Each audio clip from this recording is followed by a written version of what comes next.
What's going on, Miami Dolphin football fans? It's the NFL Exporter checking in for FinManiacs.com. You are listening to The Fish Tank, my column that I do here every 2 weeks on FinManiacs.com. I know that everybody pretty much knows me, most notably for my work and contributions in the fantasy football section. Nonetheless, our website is focused on Miami Dolphin football, and I am a pure NFL analyst, and so I certainly like to chime in and talk about the Dolphins every couple weeks after a couple games to see how they're doing throughout the course of the season.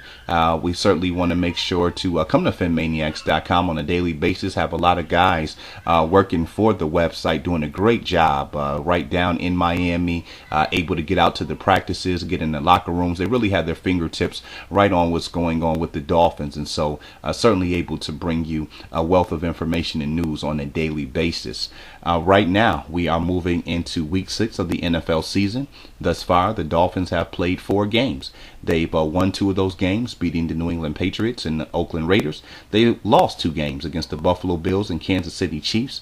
And right now, what we're seeing is something that I focused on and talked about coming into the season.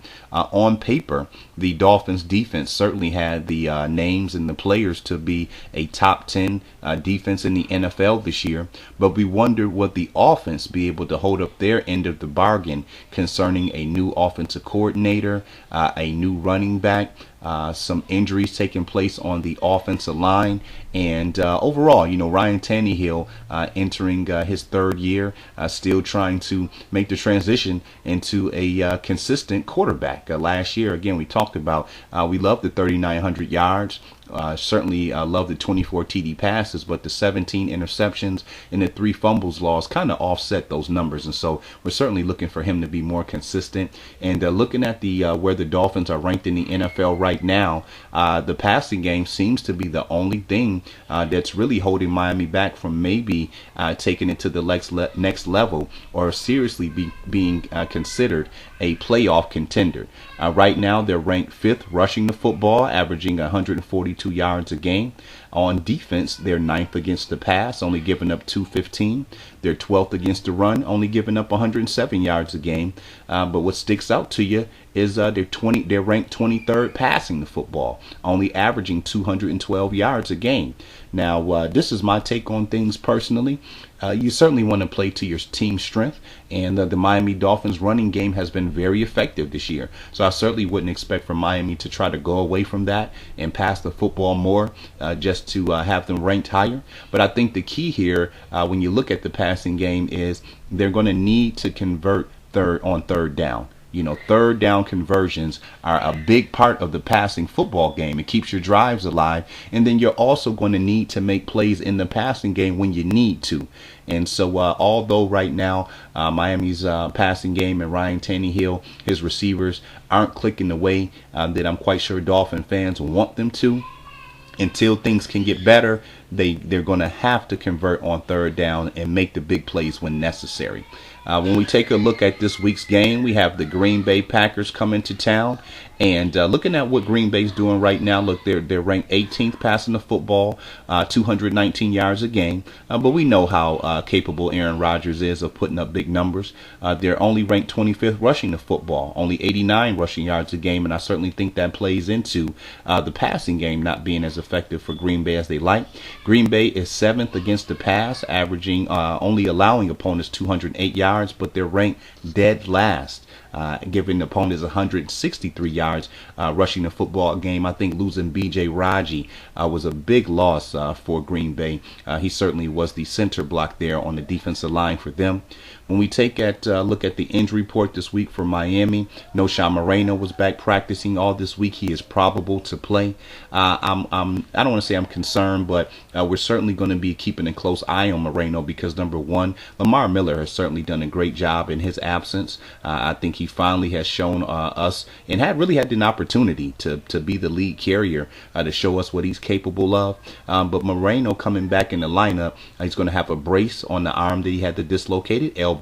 And I want to see, is he going to be able to stiff arm defenders? Is he going to be able to switch the football from arm to arm effectively? and is he going to fumble? And because there's no question he's going to get hit on that arm.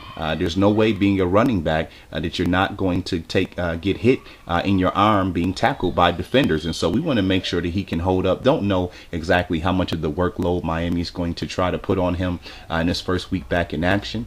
Cortland Finnegan is questionable coming into this game.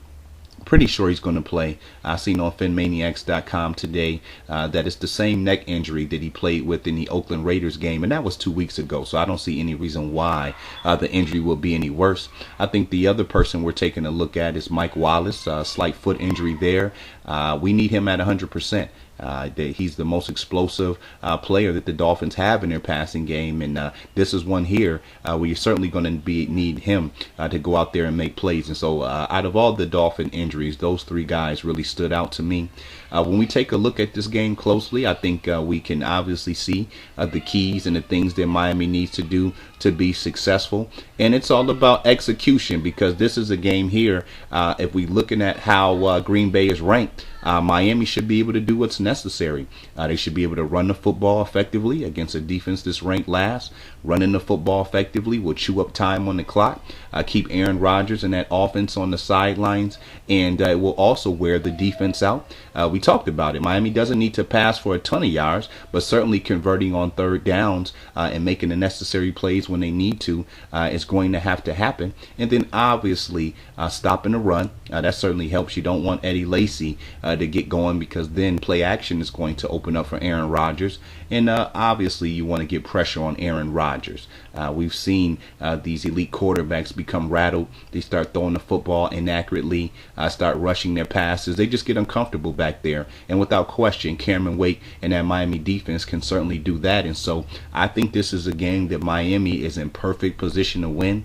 As long as they don't turn the football over and can execute those things we just talked about, I don't see any reason they can't win this football game. But again, this is a tough test. Aaron Rodgers is a guy who certainly can get hot.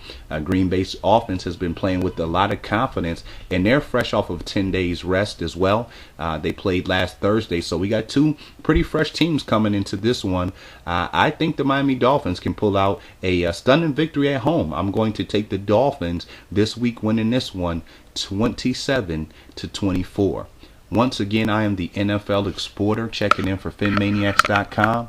This is the Fish Tank. Make sure to join me every 2 weeks to keep up on what's going on with the Miami Dolphins. And as I said, each and every day, come to FinManiacs.com to check out all the latest news and what's going on with the Miami Dolphins. Everybody, enjoy the big game. I'll see you next week after the Dolphins play their next game. NFL Exporter signing out. 1100.